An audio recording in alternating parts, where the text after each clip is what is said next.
A 14-year-old girl walked into the bank with a $5,000 scholarship check in hand.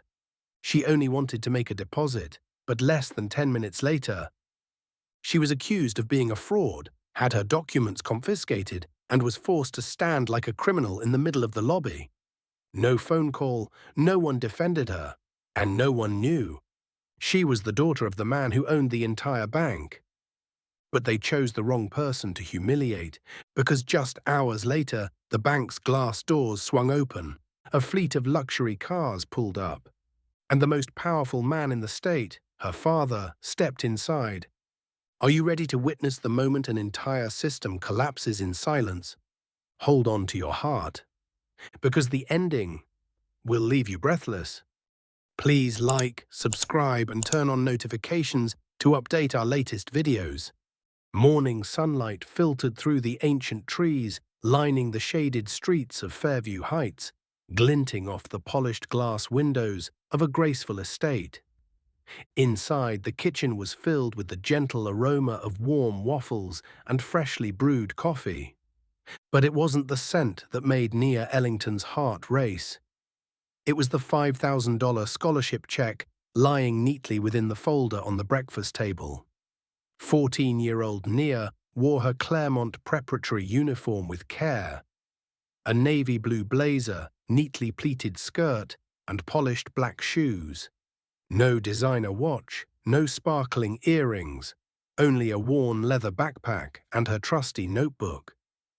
That was all she carried, along with the excitement of completing her very first banking transaction. "You're sure you don't want me to come with you?" asked Dr. Malcolm Ellington, CEO of Ellington Financial Holdings, as he folded the Wall Street Journal, his gaze warm but non-intrusive. "Dad, I'm 14. Nia replied with a confident smile, respectful yet composed. "I want to learn how to handle things on my own, starting with the little things." Malcolm studied his daughter for a moment. She had clear, focused eyes, a calm voice, and the poised posture he'd instilled in her during presentation practice since she was 8. A flicker of pride passed across his face. "Then remember what I always tell you. When you walk into a room, don't let them decide who you are. You decide that." Nia nodded, picked up the folder, and stepped out the door with quiet resolve. She didn't yet know that her short trip to Sterling Crest Bank, specifically the Ashgrove Executive Branch, would become a test for an entire institution. Located in the affluent financial district of Fairview Heights, the Ashgrove branch was renowned for its classic design and gleaming mirrored wood-paneled walls. Nia had walked past it many times, but this would be her first time entering as a customer. She took a deep breath as she pushed open the heavy glass door. A wave of chilled air conditioning enveloped her instantly. Polished marble floors, lustrous walnut service counters, and radiant crystal chandeliers overhead.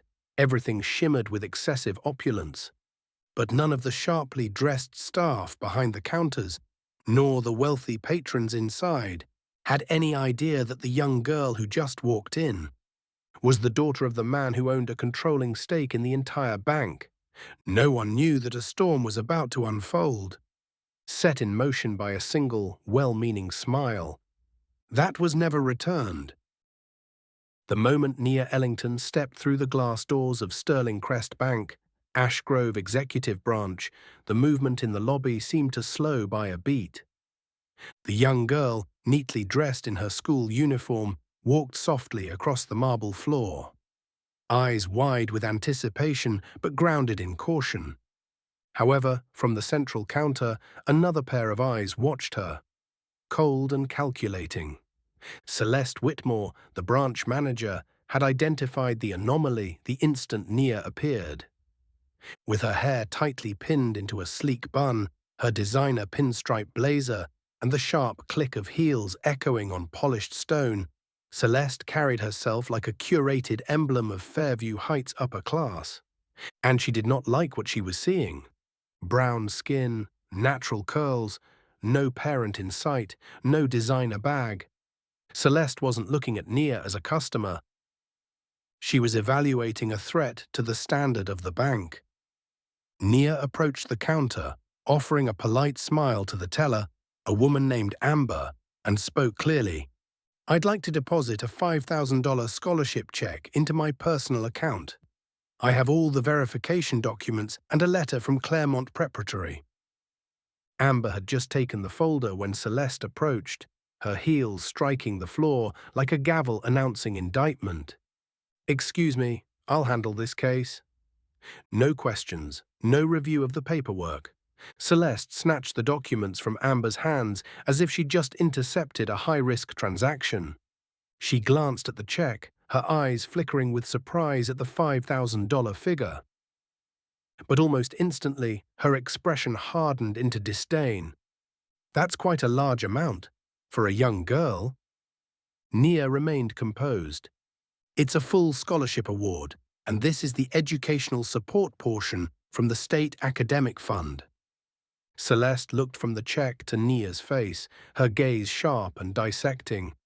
"We've had a lot of scholarship fraud cases lately. The documents seem perfect, but they're forgeries.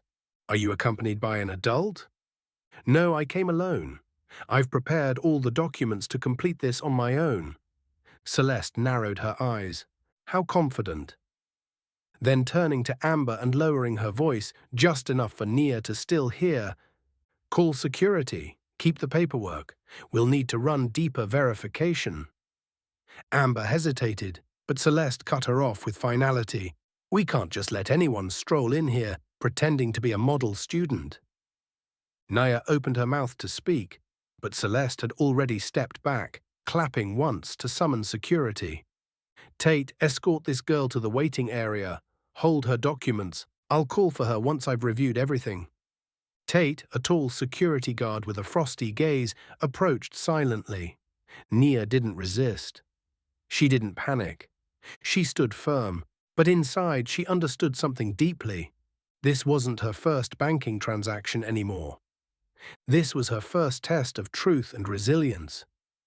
What she had stepped into wasn't just a bank branch.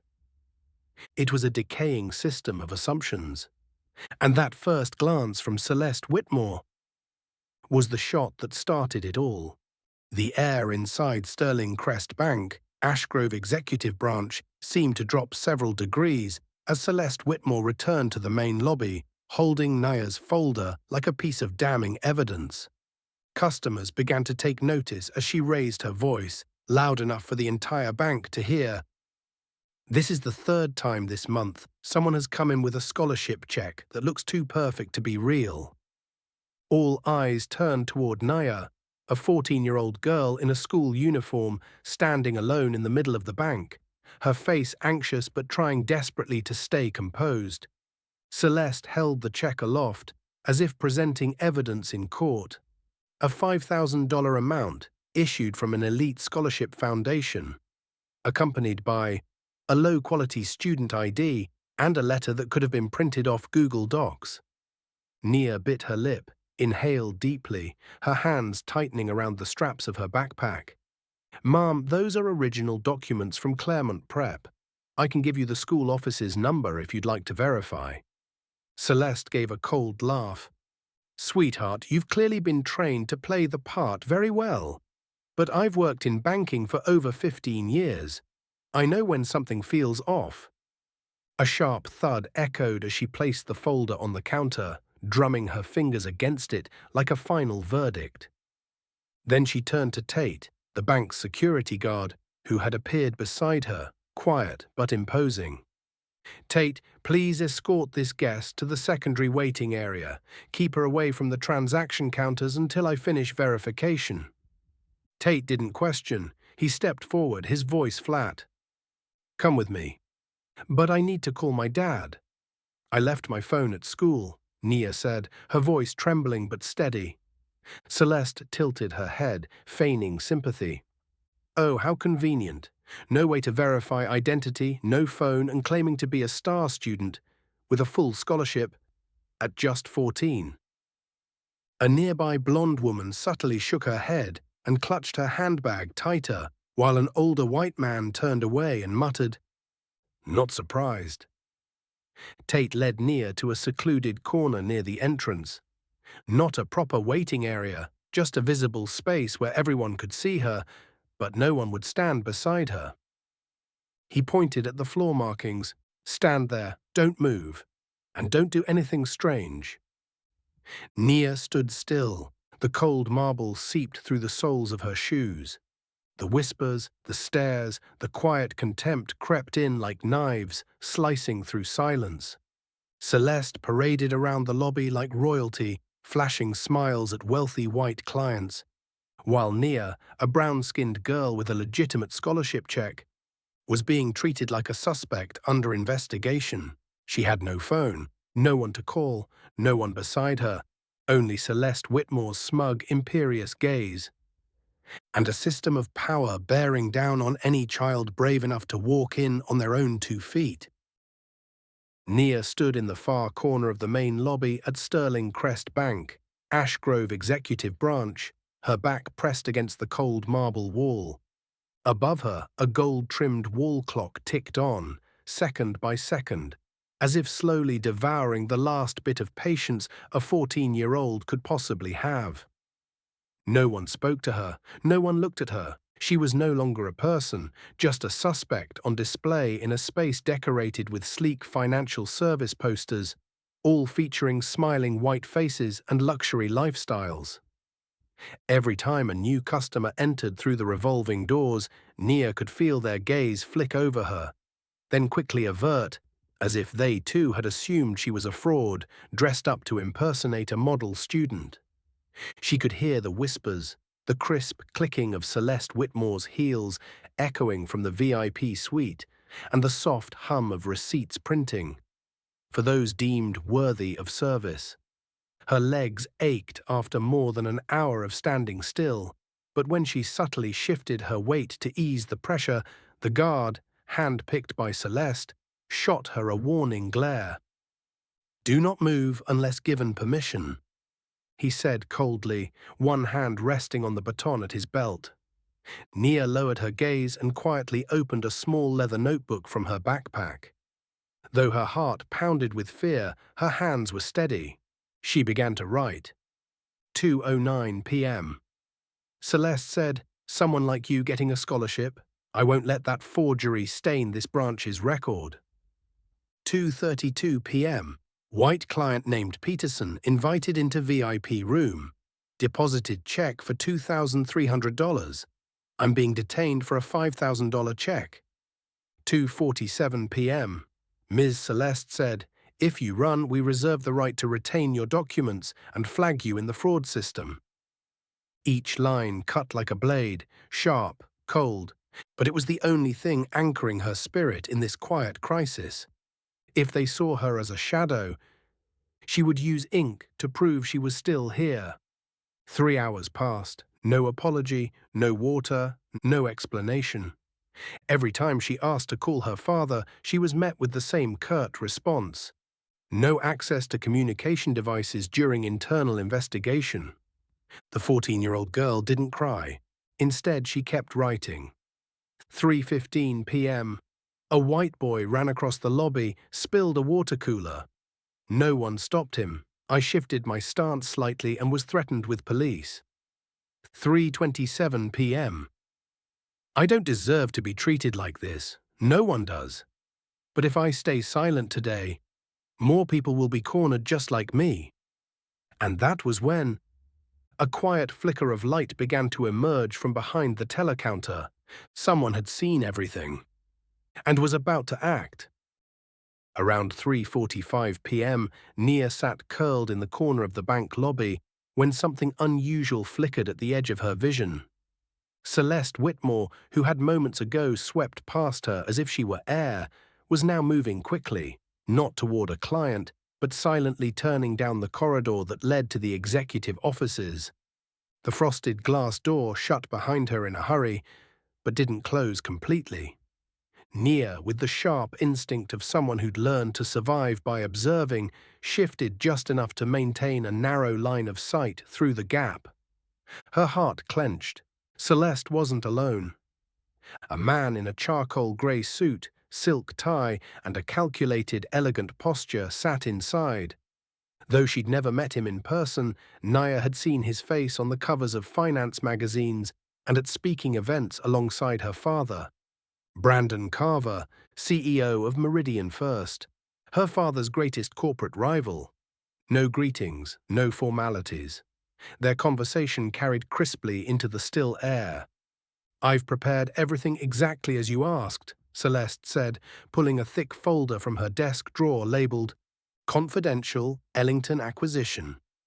VIP client list, merger roadmap, strategic investment files. This is the entire internal restructuring plan Ellington's set to implement next quarter. Carver smirked, flipping through the first few pages, his eyes glinting with cold triumph. "He has no idea." "None," Celeste replied, a satisfied edge in her voice. "Still thinks I'm blindly loyal."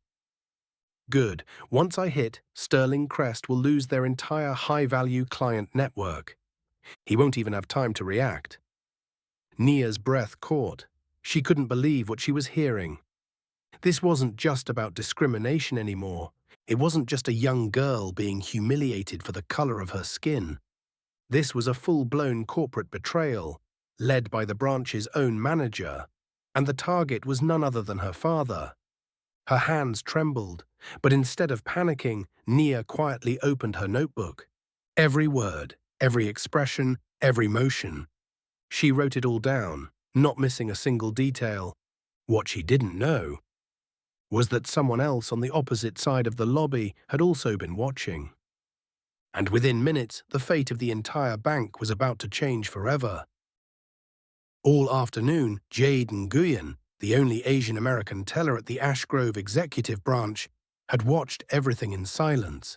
From her desk at window 4, she had seen the disdain in Celeste's eyes, the fake politeness shown to white clients, and the public humiliation directed at a brown-skinned girl in a Claremont prep uniform. Now huddled in the corner of the lobby, Jade wasn't new to banking, but ever since transferring to this branch, she'd had to ask herself, does career advancement mean turning a blind eye? And now, seeing Nia, a 14-year-old who had stood for nearly 4 hours without water, without a chair, without access to a phone, Jade knew she could no longer stay silent. At that moment, Celeste had just left the lobby, hurrying back to her office for urgent business. Jade glanced at the clock. 4:11 p.m. She stood up, clutching a stack of fake customer forms, pretending to verify something, then slowly walked toward Nia. The girl was still standing, her back straight, eyes alert, but her gaze was starting to dull from exhaustion. Jade bent down as if picking something up off the floor, then whispered without turning her head, "Do you need to call someone?" Nia flinched, startled. Her eyes widened, then welled with relief. Her voice cracked, "I need to call my dad. They took all my documents, my scholarship check, and they won't let me use the phone. I don't know what else to do." Jade scanned the area. The front lobby camera was partially blocked by a tall potted plant. She slipped her hand into her coat pocket and pulled out her personal phone. "Just a few minutes. Don't turn around too much. Keep the phone under your notebook. Stay calm." Nia accepted the phone with trembling hands. For the first time in nearly 4 hours of hell, she felt like someone was truly on her side. Jade stood between Nia and the camera, pretending to rearrange the brochure rack, creating a makeshift blind spot. Though fully aware she was violating internal policy, her eyes didn't waver for a second. And when Nia brought the phone to her ear and heard her father's warm, steady voice say, "Hello," tears streamed down her cheeks. In that moment, the silence shattered, and the storm began to change direction. The small phone pressed to Nia's ear felt like a lifeline in the middle of a storm. After 3 rings, the familiar voice of her father came through, deep, calm, but charged with quiet force. "It's me, Nia. You're late coming home. Is everything all right?" She bit her lip, trying to keep her voice steady. But the moment the first words escaped, 4 hours' worth of fear and humiliation came crashing down like a shattered dam. "Dad!" They detained me. They said I was faking everything. They took my scholarship check, my ID, my documents. They won't let me leave. A security guard dragged me into the lobby and made me stand here. Since this morning. On the other end, Dr. Malcolm Ellington, one of the most powerful financial minds in America, fell silent. All that could be heard was his breathing. Slow, deliberate, a firestorm being forced back behind clenched teeth. Who? He asked, each syllable cold as forged steel. Someone named Celeste Whitmore, the branch manager. And they had a file with your name on it, marked Confidential Ellington Acquisition. I saw them hand it to a man named Brandon Carver. That broke through his final wall of restraint. Where are you? Ashgrove Branch. Sterling Crest Bank. Listen to me. His voice now sharp, controlled, surgical. Keep the phone in your hand. Don't say another word. Within 10 minutes, my assistant, Ms. Larkin, will be there. In 30 minutes, I will arrive, with the full Sterling Crest board. And every single person in that building will remember this day for the rest of their lives. The call ended. Nia exhaled shakily, like she'd just climbed a mountain. Across the city, Dr. Ellington rose from his chair without a word.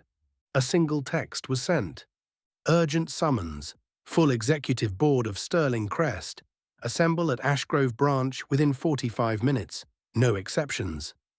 At the same time, a terse internal email was triggered. Celeste Whitmore, under internal review. Freeze all outgoing data access from Ashgrove Branch effective immediately. With one call from a 14-year-old girl, a seismic reckoning was set in motion. And at the center of that gathering storm stood Nia Ellington, still holding her notebook, but no longer with the eyes of a child who'd been humiliated, now with the gaze of someone who had just activated justice. The atmosphere inside the Ashgrove branch of Sterling Crest Bank had frozen into absolute stillness. Celeste Whitmore was mid-sentence, smiling politely as she assisted a VIP customer, a white woman who had just withdrawn her savings, when the revolving glass doors turned with deliberate grace. A tall woman entered, exuding power in a sharply tailored charcoal grey suit. She needed no introduction. Miss Larkin, Dr. Malcolm Ellington's senior executive assistant, carried an air that made every staff member instinctively stand straighter. Her hair was neatly pinned, silver-framed glasses glinting under the chandelier light, and her gaze swept the lobby like a Treasury Department audit. Celeste barely had time to speak before Miss Larkin addressed the room. I need to speak with Miss Nia Ellington immediately. Where is she being held? A deadly pause followed. Celeste blinked, trying to maintain composure. Oh, you mean the young girl of color? She's currently undergoing document verification. Just a minor concern. Miss Larkin didn't blink, her voice cut like a scalpel, and during this verification, you had staff drag a 14-year-old into the center of the lobby, confiscate her phone, and force her to stand for hours under the watchful eyes of strangers, while you entertained clients with tea and champagne. Celeste's mouth opened, but no words came. I didn't know who she was.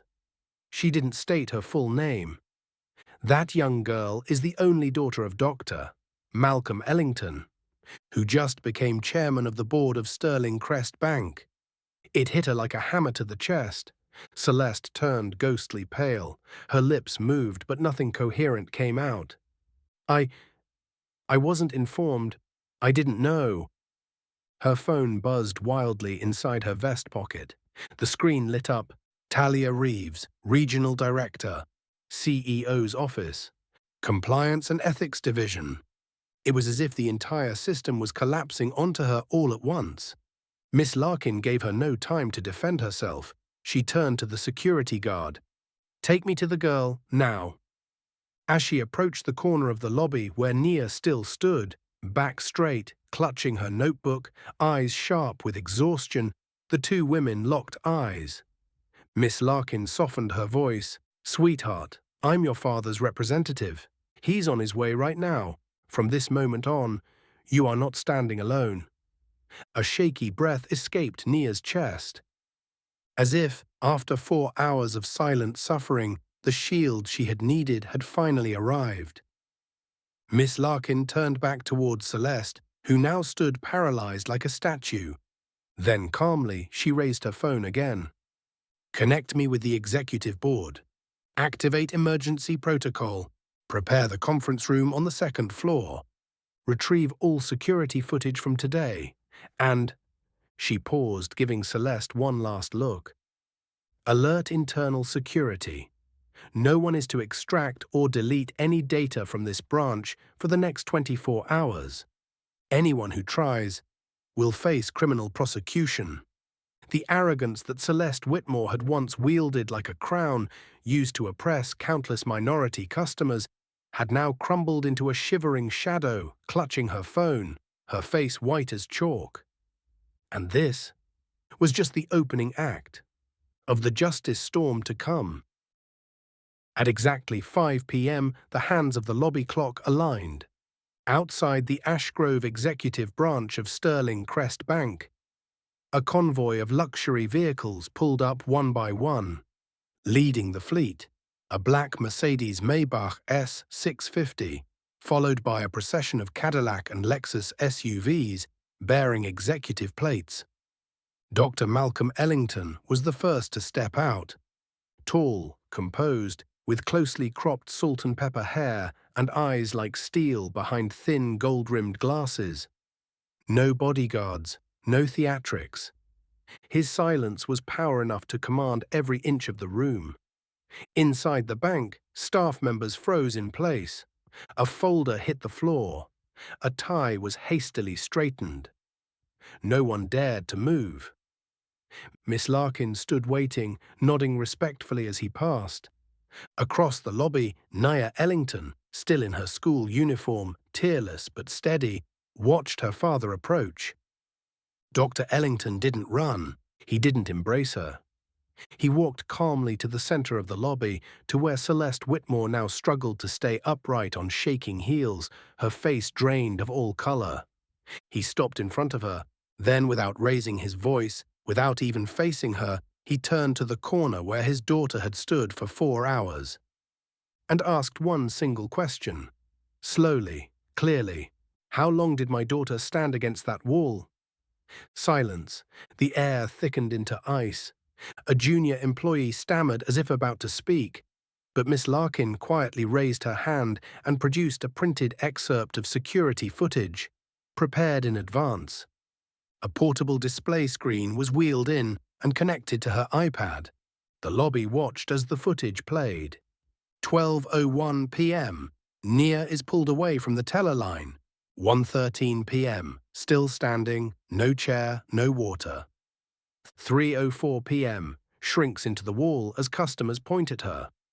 4:49 p.m. Still there, quietly writing in her notebook. Dr. Ellington didn't blink. He said nothing. Then he turned, walked over to his daughter, and gently placed his hand on her shoulder. A small gesture, but it hit the room like an earthquake. Then he faced the center of the room again, his voice calm, controlled, devoid of anger, yet thunderous in its finality. Ms. Whitmore, the conference room. Now I believe you owe us, and the board, an explanation. Celeste nodded robotically, her legs trembling, her heels clicking wildly across the marble floor like an out-of-sync metronome. She knew this was no invitation. It was the sentencing before the trial had even begun. The entire executive team was already present. Talia Reeves, regional director, the vice president of client services, legal counsel, head of risk management, all wearing name badges, seated in a long row like a silent jury. A security officer gently closed the door behind them. A placard was hung, "Private, confidential executive session." The hearing began, and with every passing minute, layer by layer, the facade Celeste Whitmore had built began to fall apart. The conference room on the second floor of Ashgrove Executive Branch was sealed tight, but the air inside felt like a courtroom. Chairs lined both sides of a glass-top table, bathed in cold white light. At the head sat Dr. Malcolm Ellington, silent and unmoving as stone. Flanking him were the executive directors, legal counsel and strategic advisors of Sterling Crest Bank. Celeste Whitmore stood alone before them, hands clenched tight, eyes blinking uncontrollably. Beneath her designer heels, the plush carpet did little to mask the visible tremble in her legs. The first voice came from Talia Reeves, regional director, firm, clear, and leaving no room for evasion. Explain why a minor was detained for nearly 4 hours without valid cause, without guardian contact, and without being served. Celeste swallowed hard. It was protocol. The girl brought in a high-value check without proper documentation. I had to follow our risk control procedures. Miss Larkin cut in, raising a packet of documents. You're referring to this? She held up a photocopy of a $5,000 academic scholarship, complete with a confirmation letter from Claremont Preparatory, a student ID, and a bank card with Nia Ellington's legal name. A tech specialist spoke up, connecting his laptop to the big screen. And this is the extracted security footage. The room went dead silent as the video played, Nia politely presenting her documents. Rejected, pulled away, made to stand, repeatedly denied the right to call for help. The tension in the room thickened to concrete. Celeste tried to salvage what she could. I didn't know who the girl was. I couldn't have known she was. Dr. Ellington remained silent, but his eyes, piercing, unblinking, sliced through her like a scalpel. And then Celeste snapped. I didn't know she was someone's daughter. The sentence exploded like a gunshot. The entire room froze. A few executives exchanged glances. Others sat bolt upright, stunned at what they'd just heard. Miss Larkin rose calmly from her seat, approaching Celeste. You just referred to a 14-year-old girl as she, in front of her father, and this entire executive board. Celeste began to tremble. She backed away a step. I meant, I didn't know. That's when Dr. Ellington finally spoke. His voice was low, calm, but sharp enough to draw blood. It doesn't matter who she is to me.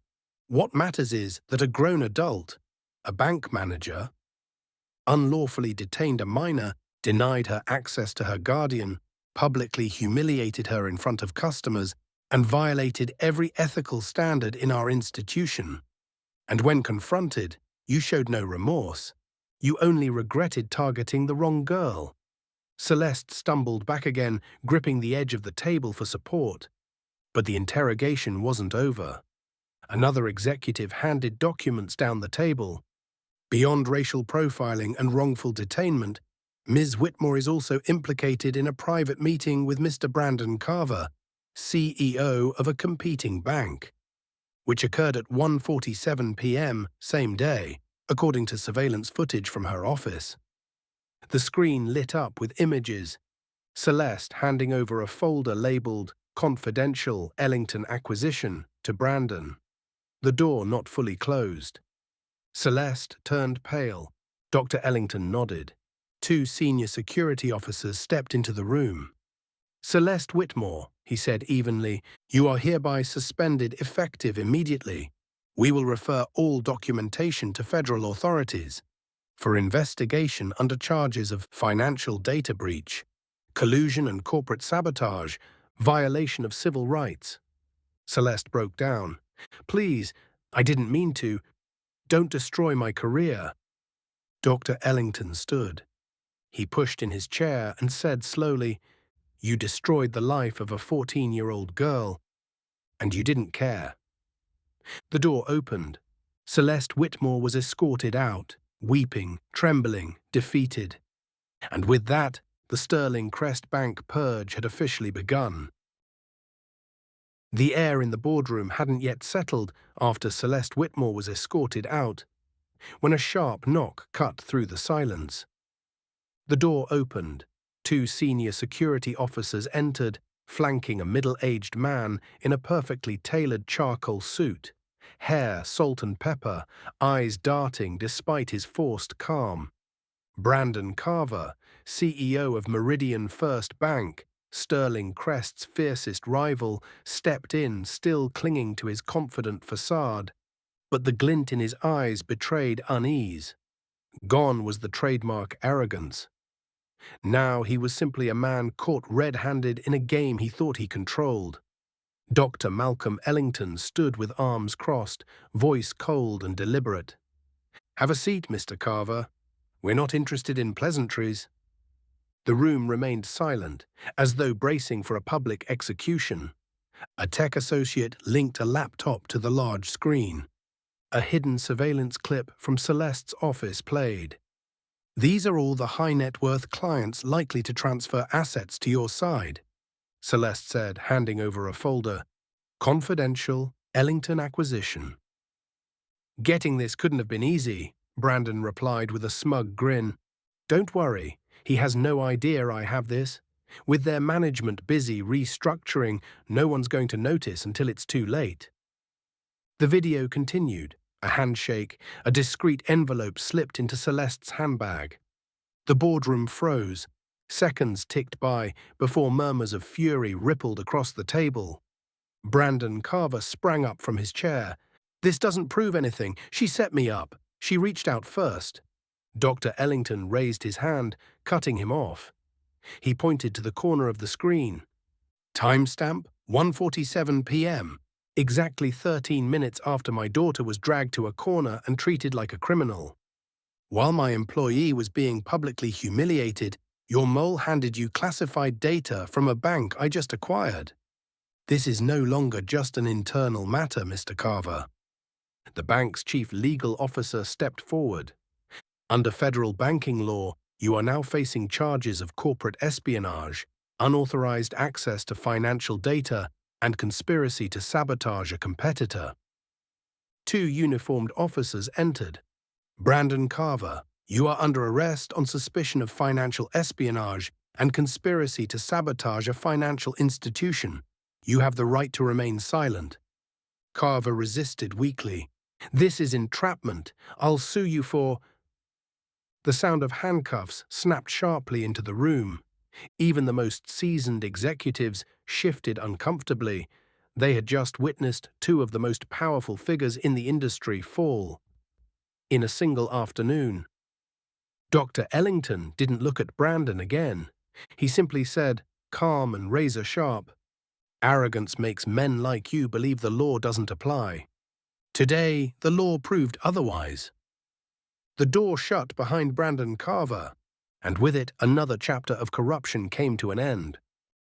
Within just 48 hours of Celeste Whitmore and Brandon Carver's arrests, the name Sterling Crest Bank dominated national headlines, not for financial prestige, but for a catastrophic breach at the core of the institution: systemic racism, internal fraud, and an organized plot of financial espionage. The Fairview Now morning broadcast opened with a red banner flashing across the screen. "Sterling Crest banking scandal, branch manager and rival CEO arrested for espionage." Simultaneously, during a live press conference, a spokesperson for the National Financial Oversight Commission confirmed, "We have launched a special task force to audit 27 branches of Sterling Crest across the country, focusing on professional ethics violations and evidence of systemic discrimination." Within a single week, 14 senior executives were suspended. 6 branches were ordered to shut down temporarily for federal investigation. A leaked video from an internal emergency board meeting showed a regional director breaking down in tears as she was forced to resign for turning a blind eye to discriminatory practices for over 8 years. Outside Sterling Crest's main headquarters, reporters swarmed the building, firing relentless questions. Why didn't the internal compliance system catch this earlier? How many clients were denied access simply because of their skin color or social status? But the scandal didn't stop at Sterling Crest. It ignited a ripple effect across the entire banking sector. Institutions scrambled to audit their own records, reassess policies, and confront long-ignored blind spots. In a nationally televised interview, Dr. Malcolm Ellington issued a powerful statement. No one should be judged by where they come from, the color of their skin, or the uniform they wear. Sterling Crest will not rebuild on reputation alone. It will rebuild with action, transparency, and transformation from within. That line became a rallying cry, quoted across media platforms, shared as a new manifesto for banking reform in America. On Twitter, users began sharing their own stories of discrimination within the financial system. And Sterling Crest stood at the center of the deepest cleansing movement in the industry since the 2008 financial crisis. But amid the storm, something unprecedented happened. Instead of collapsing, Sterling Crest transformed. And at the heart of that transformation was a 14-year-old girl who stood quietly in the corner of a marble-floored lobby for 3 hours, but never bowed her head. 2 months after the historic scandal, the Ash Grove executive branch, the same place where Nia Ellington had been forced to stand for over 3 hours, was no longer a symbol of exclusion and injustice. A new sign gleamed above the glass doors: Sterling Crest Center for Financial Equity, for a generation that won't be left behind. The visionary behind this bold transformation was none other than Dr. Malcolm Ellington, newly appointed chairman of Sterling Crest Bank. Rather than shutting down the branch and burying the painful memories, he chose to make it the launch site for a new chapter in banking. "We don't erase our stains," he declared during the reopening ceremony. "We turn them into living lessons for the entire system." Gone were the icy teller counters that once separated preferred from ordinary. Gone were the judgmental glances based on skin color or school uniforms. In their place stood open learning hubs, where students from local public schools were invited to learn about financial literacy, budgeting, investing, and consumer rights. But what brought the crowd to tears that day was a powerful announcement. Jade Nguyen, the young teller who had quietly slipped her personal phone to Nia during her darkest hour, was officially appointed as head of customer experience for the entire branch. Jade demonstrated the highest form of courage in the worst of environments, Dr. Ellington said, handing her a new nameplate. "She didn't just save my daughter, she saved this bank's soul." Jade, her voice trembling and eyes glistening, stood before hundreds of guests, including top executives from the financial sector and national media outlets. "I used to think that staying silent was the only way to survive. But that day, I chose to stand on the side of what's right. And today, I'm standing here to tell every young person watching, you don't need power to do the right thing. You just need a conscience." Under her leadership, Sterling Crest launched a new mandatory training initiative for all incoming staff.